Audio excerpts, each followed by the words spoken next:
this true about Mercedes Mone? Well, in this video, I'm going to tell you exactly what that question is and what the answer is, because whether you like her or you don't, Mercedes Mone has made an impact on AEW. No, she was not the name that was going to change around business, but she was a name that has helped the promotion in many ways, most notably with its women's division. I'll tell you why.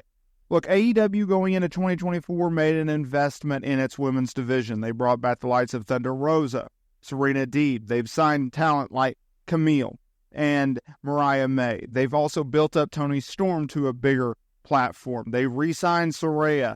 They've brought back Jamie Hayter and most notably Britt Baker. Now, when it comes with Mercedes Mone, sure, she's at her ups and she's at her downs. She's at her good moments, her bad moments, including what everyone likes to talk about with Mercedes Mone, the lack of the promo.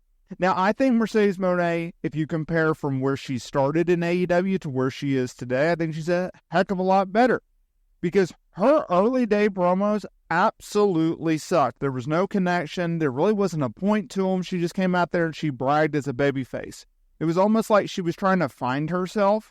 Now, keep in mind that she had been away from in-ring action for almost a year when she made her AEW in-ring debut due to injury, suffering it in a New Japan match against, ironically, Willow Nightingale to crown the first ever New Japan Strong Women's Champion. And so, in addition to ring rust, she almost had like promo rust because they weren't very good. I criticized her, everybody and their mother criticized her, and rightfully so. But since then, having feuds with the likes of Britt Baker and Willow Nightingale, well, she's a lot better. And she's worked several matches. And she's gotten a lot better. And I finally feel like Mercedes Mone as a heel with Camille as her bodyguard, Diesel-esque type character, she's really found her groove. She's really hitting her strides. And she's really doing a great job. Now that leads us to today's video. Because like I said, she's at her ups, she's at her downs. Some people think she's overrated. Some people think she's underrated. So, good old JR. Jim Ross came out with a statement recently on his podcast that, ignited the internet and got people talking. And I had to ask myself whether or not this was true. So on Grilling JR, the WWE Hall of Famer gave his thoughts on Mercedes Mone's run in the promotion. Now look, Mone, she started off as a babyface. It was met with mixed reactions. They pivoted. Now she's a heel, and she's doing a lot better. This is what Ross had to say because he doesn't feel like there's a connection with the fans and Mone. I still haven't felt her connections yet. I know she has a lot of popularity. I know people around the world know who she is, but I haven't felt it. Sometimes I think she's a cool baby face, and sometimes I think she's a cool heel, but she's pretty cool nonetheless. So, is Mercedes Mone lacking a connection with the fan base? 1,000%. Right? When she first came in, she was a babyface. She came out with this catchy theme song, right? CEO, CEO. Like everybody and their mother has mocked this theme song, her dance, right? I mean, freaking Tony Khan's out there on the stage doing the Mone dance, right? It's a little cringy. I get that. It's fun. It's fun. You got Okada doing backstage segments. He had a crush on her at one point. He wanted to do the dance, and I think he did the dance. But like, it's a little cringy. Does she have the same connection that she did in WWE with the fans, regardless of her status, whether she's a babyface or a heel? No, she doesn't. And I think it's because it's a different product, and I think it's because she's trying to find her way. She's found her way, I would say 95% of it, but there's still not that full connection. So what JR is saying is 1,000% true. Her connection with the fan base of Sasha Banks, I think, was nothing else comparable outside of some unicorns like your Rhea Ripley's, your Becky Lynch's, your Bayley's, your Bianca Belairs, your top-tier baby faces. Mone built a fan base in WWE under the name Sasha Banks.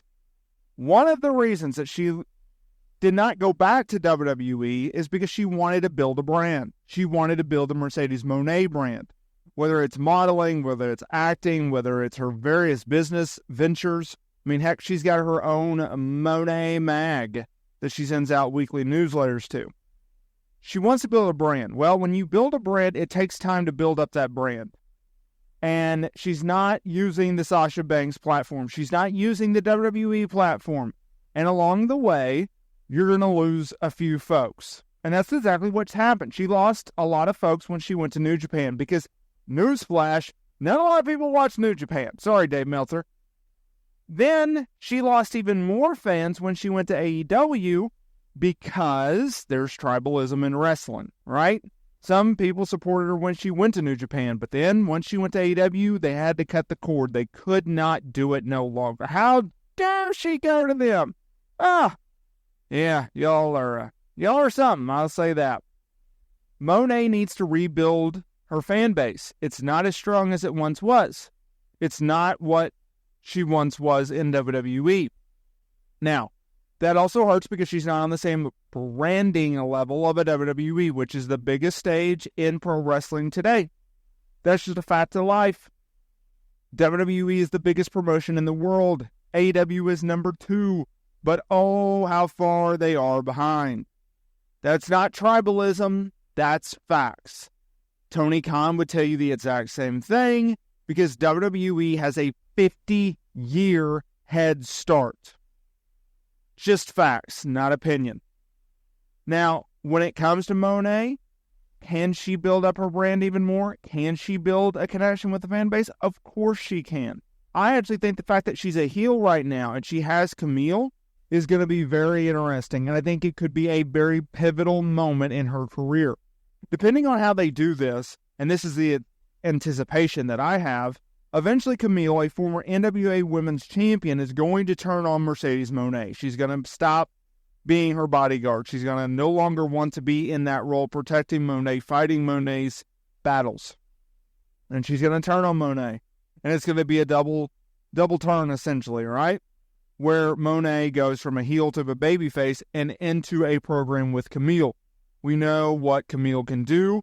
And with a program with Mercedes Mone, it's going to be pretty epic. Because when AEW signed Mercedes Mone, reportedly making her the highest paid female talent in all of pro wrestling, they did so with the mindset of they are going to build a division within a division. They are going to give Mone her own segments on television. No different from your top stars, your Swerve Stricklands, your Will Ospreys, your Chris Jerichos. If you notice, every Dynamite has those types of segments, and that's where Mercedes Mone has.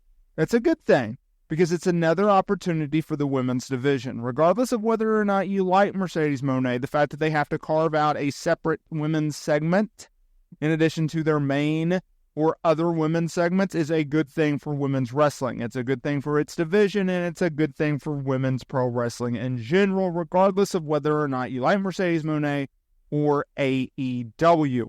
So yes, what JR is saying is true, but can easily be turned around.